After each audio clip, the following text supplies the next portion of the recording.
بسم اللہ الرحمن الرحیم۔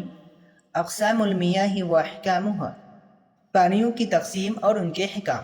اس سے پہلے مصنف علیہ الرحمٰن نے المیاہ التي تحصل بها الطہارۃ اس باب کے اندر بتایا تھا کہ کن پانیوں سے طہارت حاصل ہوتی ہے۔ چنانچہ اس باب کے تحت مائع مطلق کا بیان آیا تھا، خالص پانی کا بیان آیا تھا کہ خالص پانی کسے کہتے ہیں اور کون کون سے پانی خالص پانی ہوتے ہیں۔ اب اس باب کے اندر کچھ پانیوں کے اقسام اور ان کے احکام کو بیان کریں گے، یعنی کن پانیوں سے ہم طہارت حاصل کر سکتے ہیں اور کن سے نہیں کر سکتے ہیں، اس باب میں بات کریں گے۔ چنانچہ فرماتے ہیں اقسام المیاہ و احکامها، یہ باب ہے پانیوں کی تقسیم اور ان کے احکام سے متعلق۔ تنقسم المیاہ باعتبار المیاہ التي تحصل بها الطہارۃ والمیاہ التي لا تحصل بها الطہارۃ الى 5 اقسام، کہ پانی کی تقسیم ان پانیوں کے اعتبار سے جن سے طہارت حاصل ہوتی ہے اور ان پانیوں کے اعتبار سے جن سے طہارت حاصل نہیں ہوتی ہے 5 قسمیں ہوتی ہیں۔ پانی کی تقسیم کتنی ہوتی ہے؟ 5 قسموں کی طرف ہوتی ہیں۔ القسم الاول طاہر مطہر غیر مکروہ، پہلی قسم وہ پانی جو طاہر ہو یعنی خود پاک ہو، طاہر خود پاک ہو، مطہر دوسروں کو پاک کرنے کی صلاحیت رکھتا ہو، پاک کرنے والا ہو، غیر مکروہ وہ پانی مکروہ نہ ہو۔ دیکھیے یہاں پہ 3 لفظ لے کر کے آئے، ایک طاہر، ایک مطہر، ایک غیر مکروہ۔ تو کوئی پانی ایسی ہو جس کے اندر یہ 3 صفتیں پائی جائے۔ نمبر 1 طاہر، وہ خود پاک ہو۔ نمبر 2 مطہر، اس کے اندر دوسروں کو پاک کرنے کی صلاحیت ہو۔ غیر مکروہ، اور وہ مکروہ بھی نہ ہو۔ تو یہ پانی کی پہلی قسم ہے۔ وہ پانی کون سی ہے؟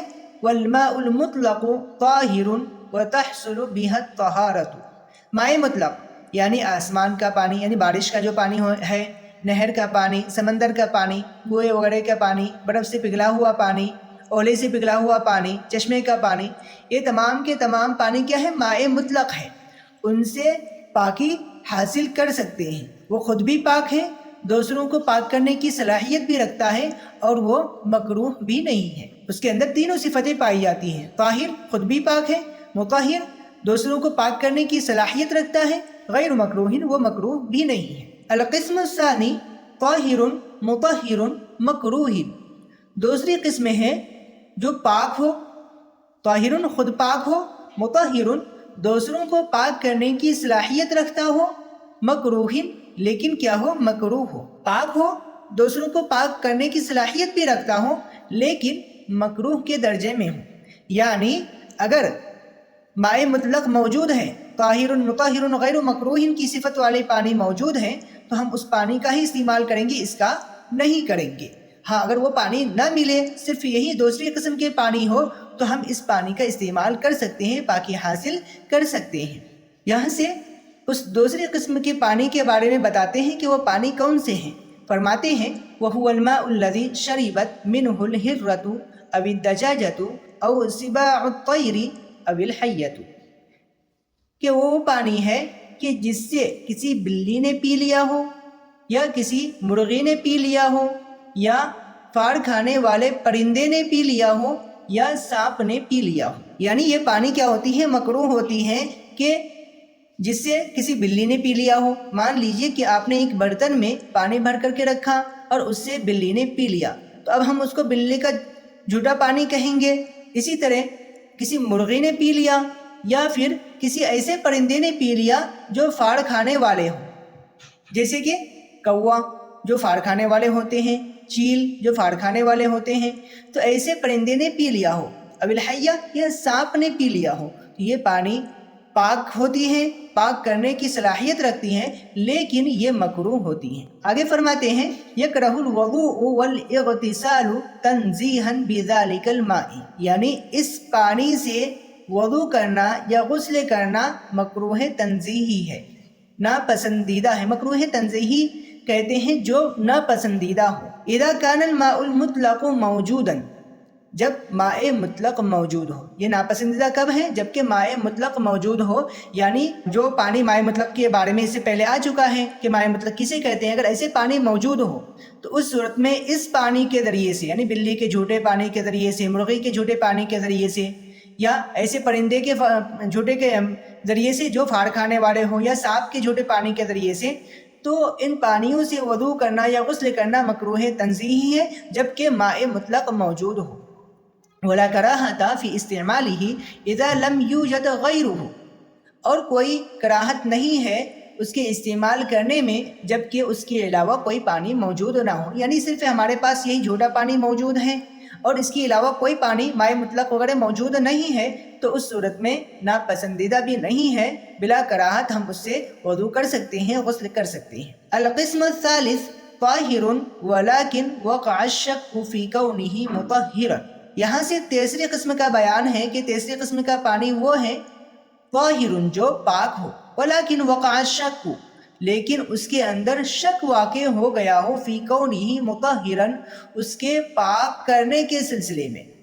یعنی خود تو پاک ہے لیکن وہ پاک کرنے کی صلاحیت رکھتی ہے یا نہیں رکھتی ہے، اس بارے میں اس کے اندر شک واقع ہو گیا ہو.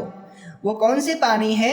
وَهُوَ الْمَاءُ الَّذِي شَرِبَ مِنْهُ الْحِمَارُ أَوِ الْبَغْلُ، کہ وہ پانی ہے کہ جس سے گدھے نے یا کھچر نے پی لیا ہو. گدھے جو ایک جانور ہے، اس نے کسی پانی سے پی لیا، وہ پانی جھوٹا ہو گیا، یا خچر جو گدھے کی طرح ہی ہوتے ہیں تو وہ اس نے پی لیا، تو اس صورت میں اس پانی سے ہم پاکی حاصل کر سکتے ہیں یا نہیں کر سکتے ہیں، اس کے بارے میں شک واقع ہو گیا. چنانچہ فرماتے ہیں فَإِنَّهُ طَاهِرٌ بِدُونِ شَكٍّ وَلَكِنْ هَلْ يَصِحُ بِهِ التَّوَضُّؤُ أَمْ لَا يَصِحُ بِهِ التَّوَضُّؤُ فَقَدْ وَقَعَ الشَّكُّ فِي ذَلِكَ.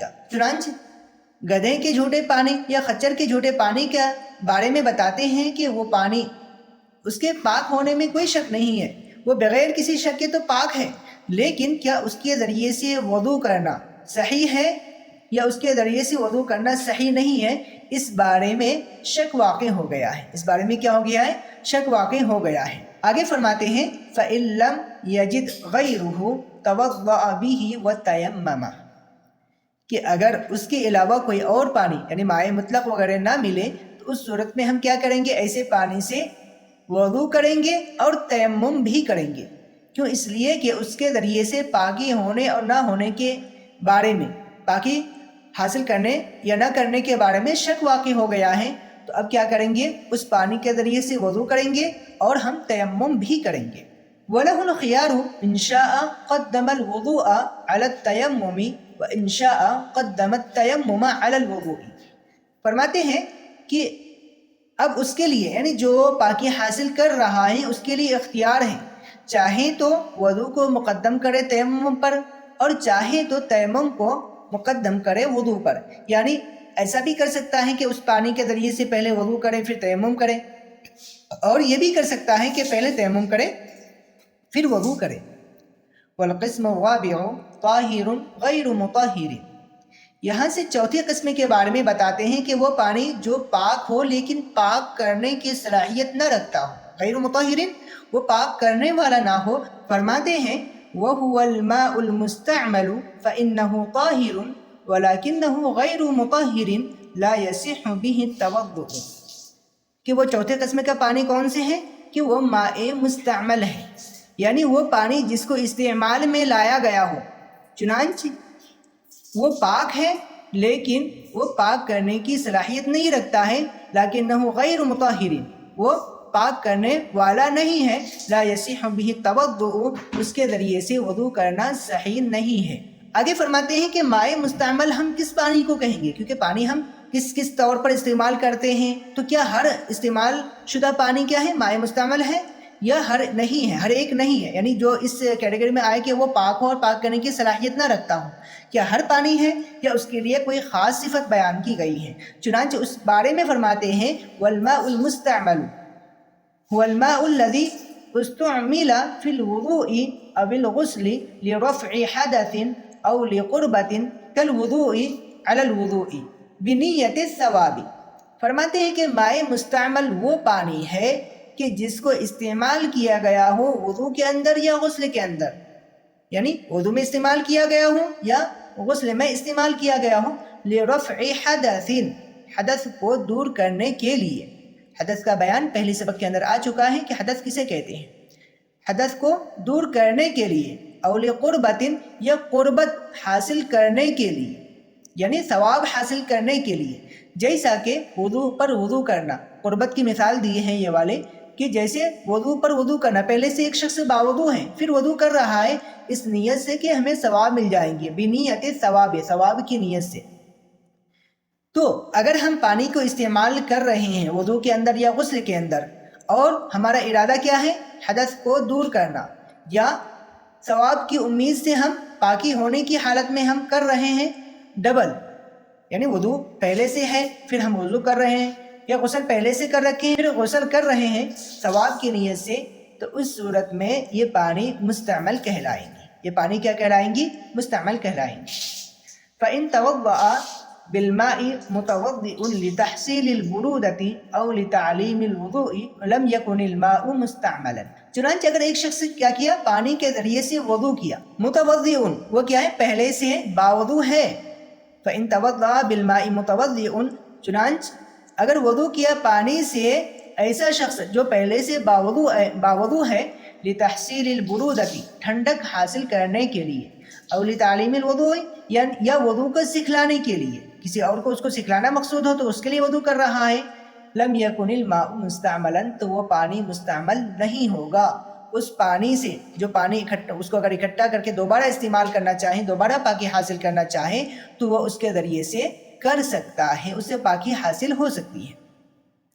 فرماتے ہیں آگے، وَإِن تَوَضَّأَ بِالْمَاءِ مُحْدِثٌ لِتَحْصِيلِ الْبُرُودَةِ أَوْ لِتَعْلِيمِ الْوُضُوءِ صَارَ الْمَاءُ مُسْتَعْمَلًا۔